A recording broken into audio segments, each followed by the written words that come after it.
Hey, it's okay. It's okay. It's Michael. Michael was calling me.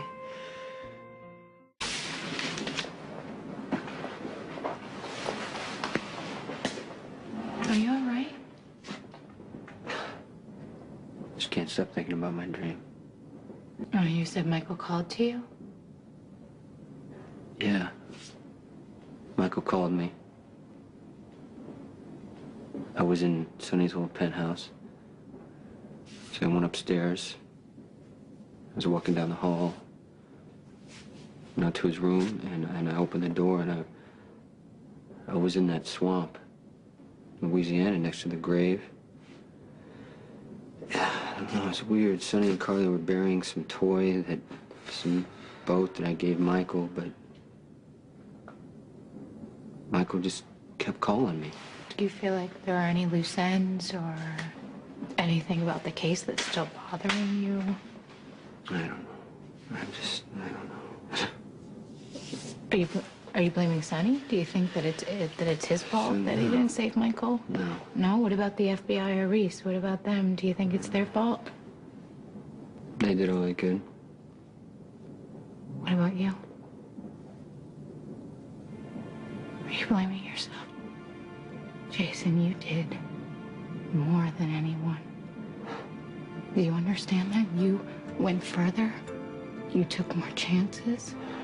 You've risked your life again and again to find Michael. I know you're right, but I just keep hearing Michael's voice in my dream. Oh, it was so clear, like... There. Thank you. You look really nice. You do too. Am I driving you crazy, hovering over you like Sam, this? I feel a little... I need you.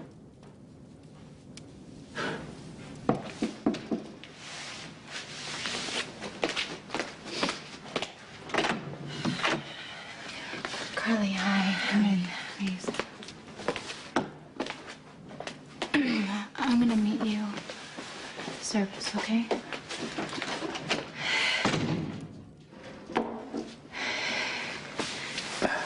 How you doing?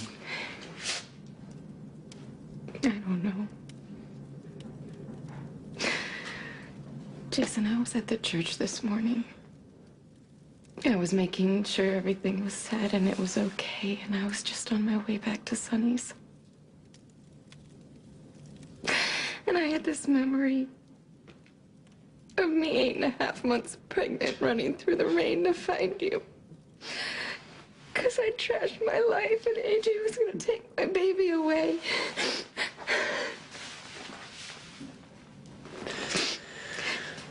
And you made sure that didn't happen, Jason. You made sure that I could be his mother. And you were the reason that I was for 9 years. Oh, jeez, you were there in the beginning, and now I just need you to be there with me at the end.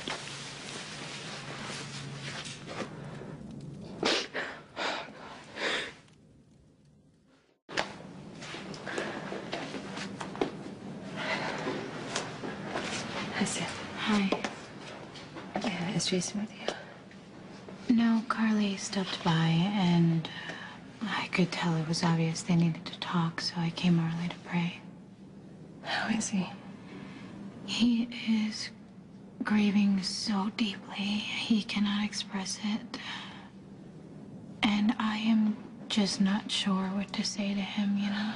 Yeah, there isn't anything anyone can say. I'm trying to stay close, you know? If he wants to talk about it, we talk. If he doesn't, then it's okay. Yeah, Jason loved Michael so much. I'm glad that he has you to help him through this. You know, the reception's at our Sonny's house. After the memorial, and there's caterers there. They're setting it up right now. And Jace, I know you hate anything social, but your family's gonna be there, and I know it's gonna be hard, but I'll do whatever you need me to do. You know, so many people really, really love Michael, and I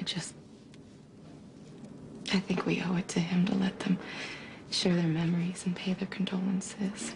Sonny agreed. I'm not sure he remembers, though. How bad is he? JC is completely removed.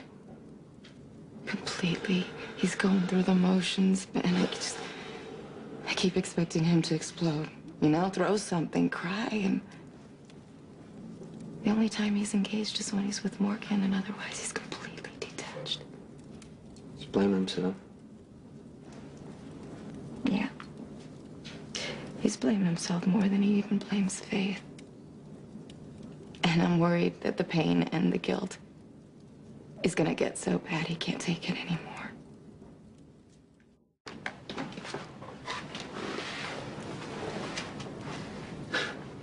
It's Michael's. It's got a feature that records your best scores. He used to get like 590. I can't even get 300. Sonny, it's time that we left for the service. Come on, let's ride together, okay? Yeah. Okay.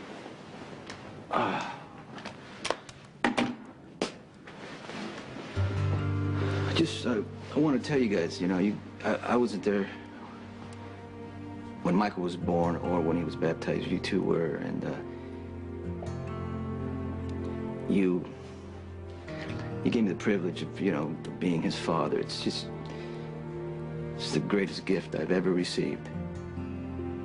And just want to thank you for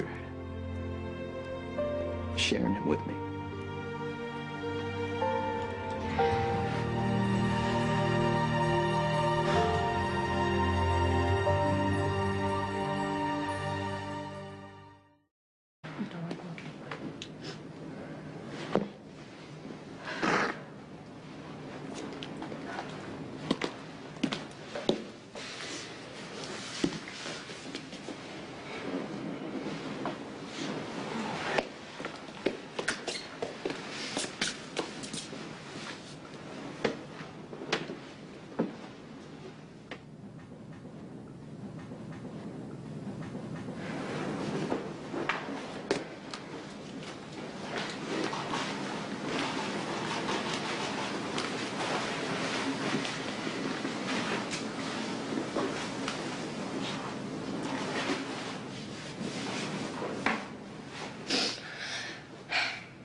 We are gathered to remember a child we all loved.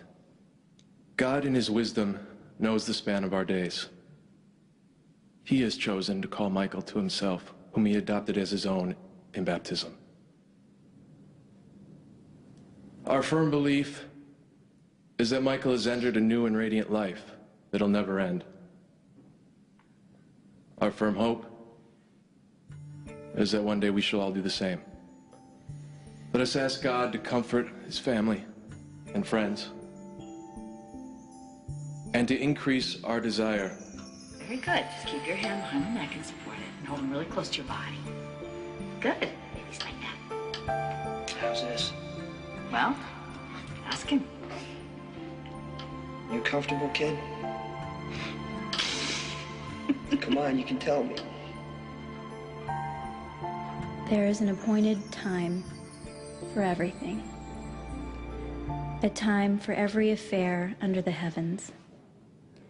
A time to be born and a time to die. A time to plant and a time to uproot the plant. A time to kill and a time to heal. A time to tear down and a time to build. A time to weep and a time to laugh. Like you said, you're home. That means you're staying. Forever? Well, I mean, that's the plan, right? We're a family, so that means that we're gonna start living like one. If we're a real family, how come I don't get to call you Daddy? Well, because... You know what? I'm your father, right? And I'm gonna always be your father. So that means you can get to call me whatever you like. Except for Bozo, Pumpkinhead, and Bigfoot. Yeah, don't call me those, please. But anything else you want to call me, you can, okay? I like Daddy. Yeah, I like Daddy, too. Love never fails. If there are prophecies, they will be brought to nothing. If tongues, they will cease. If knowledge, it will be brought to nothing. For we know partially, and we prophesy partially. But when perfect comes, the partial will pass away. When I was a child, I used to talk as a child, think as a child, reason as a child. When I became a man, I put aside childish things. At present, we see indistinctly, as in a mirror, but then face to face. You know, sweetie, you don't have to take care of me. You know, I'm supposed to take care of you. But I also know that just by saying it doesn't mean you're necessarily gonna stop.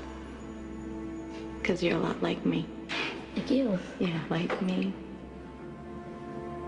I know you may think like your dad and want to act like your dad, but deep down inside you are exactly like me. That's cool. It is? I mean, you're smart and pretty, and everyone says you're really brave. I love you a lot, and you love me a lot, too. I'm really glad that you're my mom. Then children were brought to him that he might lay his hands on them and pray. The disciples rebuked them, but Jesus said, "Let the children come to me, and do not prevent them, for the kingdom of heaven is to such as these."